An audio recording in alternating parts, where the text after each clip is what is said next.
Hello. The case study that I chose to do my presentation over is the Perinatal Neonatal Casebook by Monica Joseph and Joseph R. Hageman.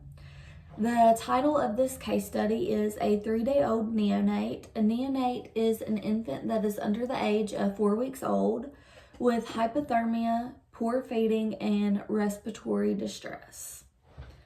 A 3-day-old was born by C-section of his 34-year-old mother. The 34-year-old mother had no complications or any sort of problems when she was pregnant with an infant. The baby boy seemed fine all the way until the third day. On the third day of him being born, he was supposed to go home to his family and leave the hospital, but the father noticed that he was having some breathing complications. They noticed that he had a noisy breathing and grunting, along with the 3-day-old not wanting to nurse. So that was a big sign that something is going on, because it is not very common for a 3-day-old to have no interest in nursing or getting fed. And along with that, the infant had lost quite a bit of weight. I think the case study said that he had lost 240 grams, which is a lot because he was already pretty small when he was born.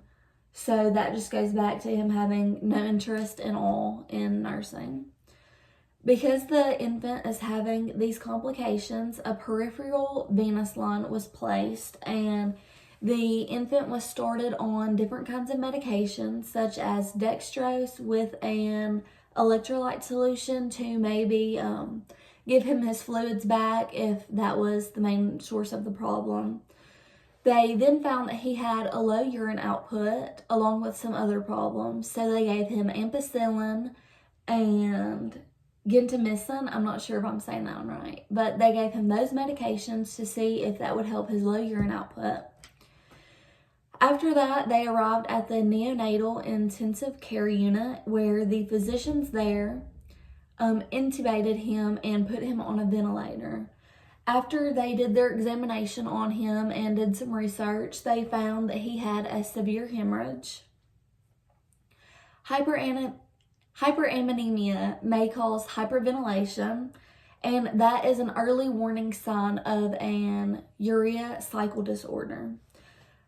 But urinary amino acids can help this, along with some other tests such as a liver biopsy can help the urea cycle disorder, but the liver biopsy may be needed as well if that doesn't help, or find out like the source of the problem.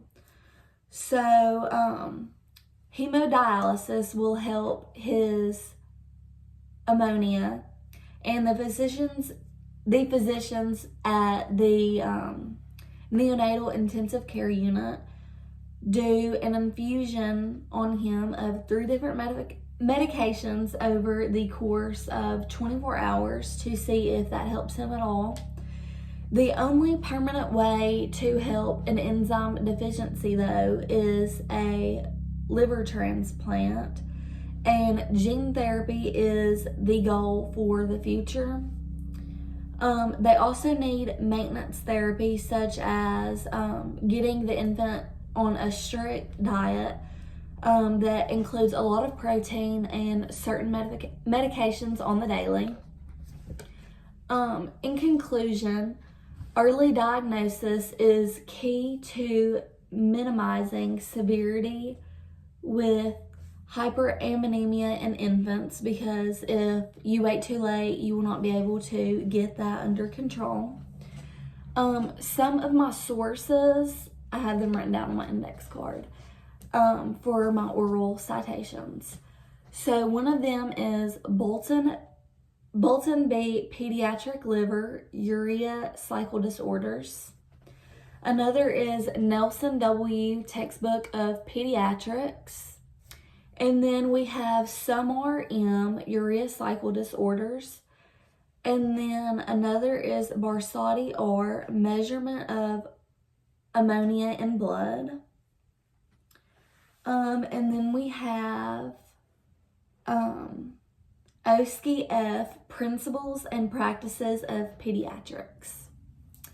Thank you for watching my video and listening to what I learned about this case study.